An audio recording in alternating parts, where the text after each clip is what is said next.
It is indeed a very troubling report, but it is a report of extraordinary importance, not only to those who wish to own a home, but as to the taxpayers of this country who would pay the cost of the cleanup of an enterprise failure.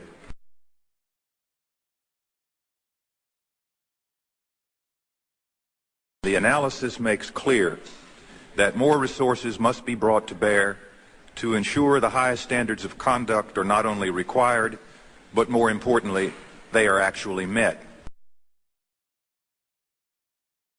Through nearly a dozen hearings where, frankly, we were trying to fix something that wasn't broke. Mr. Chairman, we do not have a crisis at Freddie Mac, and in particular at Fannie Mae, under the outstanding leadership of Mr. Frank Raines. And as well as the fact that I'm just pissed off at Ophelia, because if it wasn't for you, I don't think that we'd be here in the first place. And now the problem that we have and that we're faced with is maybe some individuals who wanted to do away with GSEs in the first place, you've given them an excuse to try to have this forum so that we can talk about it and maybe change the direction and the mission of what the GSEs had, which they've done a tremendous job. There's been nothing that was indicated that's wrong, with Fannie Mae. Freddie Mac has come up on its own, and the question that then presents is the competence that your agency has with reference to deciding and regulating these GSEs. And so I wish I could sit here and say that I'm not upset with you, but I am very upset because, what you do is you give, maybe giving a reason to, as Mr. Gonzalez said, to give someone a heart surgery when they really don't need it.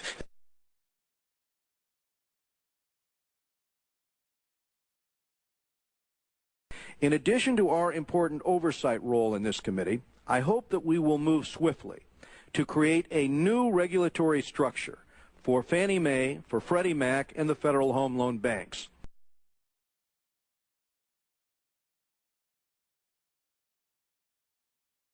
This hearing is about the political lynching of Franklin Raines.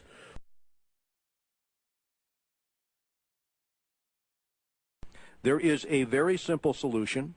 Congress must create a new regulator with powers at least equal to those of other financial regulators, such as the OCC or the Federal Reserve.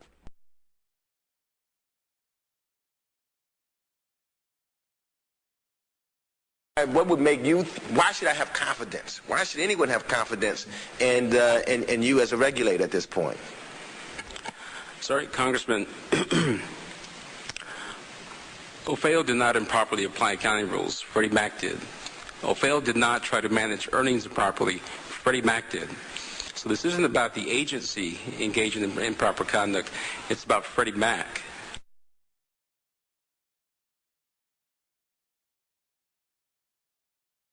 And we passed Sarbanes-Oxley, which was a very tough response to that. And then I realized that Fannie Mae and Freddie Mac wouldn't even come under it. They weren't under the 34 Act. They weren't under the 33 Act. They play by their own rules, and I'm tempted to ask how many people in this room are in the payroll of Fannie Mae, because what they do is they basically hire every lobbyist they can possibly hire. They hire some people to lobby, and they hire some people not to lobby so that the opposition can't hire them. But a concern that I have is you're making very specific, what you have correctly acknowledged, broad and categorical judgments about the management of this institution, about the willfulness of practices that may or may not be in controversy. You've imputed various motives to the people running the organization. You went to the board and put a 48-hour ultimatum on them without having any specific regulatory authority to put that kind of ultimatum on them. That sounds like some kind of an invisible line has been crossed. Fannie Mae has manipulated, in my judgment, OFAO for years. And for OFAO to finally come out with a report, as strong as it is, tells me that's got to be the minimum, not the maximum. etc.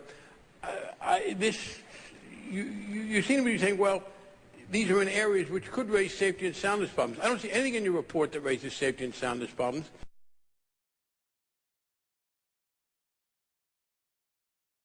under the outstanding leadership of Mr. Frank Raines. Everything in the 1992 Act has worked just fine. In fact, the GSEs have exceeded their housing goals.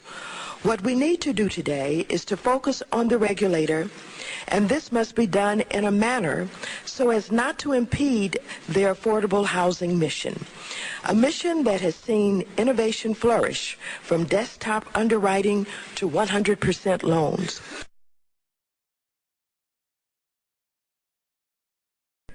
I find this to be inconsistent and a rush to judgment. I get the feeling that the markets are not worried about the safety and soundness of Fannie Mae, as Ofeo says that it is, but of course the markets are not political. But I have seen nothing in here that suggests that the safety and soundness of an issue, and I think it serves us badly to raise safety and soundness as a kind of a general shibboleth when it does not seem to me to be an issue. Mr. Raines, $1.1 million bonus on a $526,000 salary. Jamie Gorlick, $779,000 bonus on a salary of $567,000. And this is what you stated on page 11 is nothing less than staggering. The 1998 earnings per share number turned out to be $3.23 and 9 mils. A result that Fannie Mae met the EPS maximum payout goal right down to the penny. Fannie Mae understood the rules and simply chose not to follow them. That if Fannie Mae had followed the practices, there wouldn't have been a bonus that year.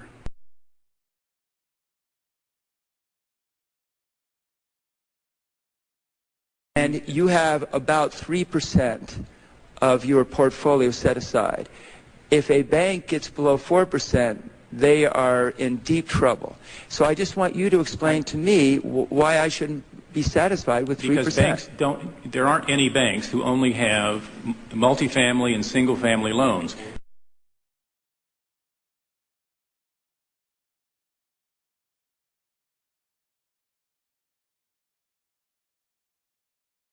These assets are so riskless that their capital for holding them should be under 2%. Fine.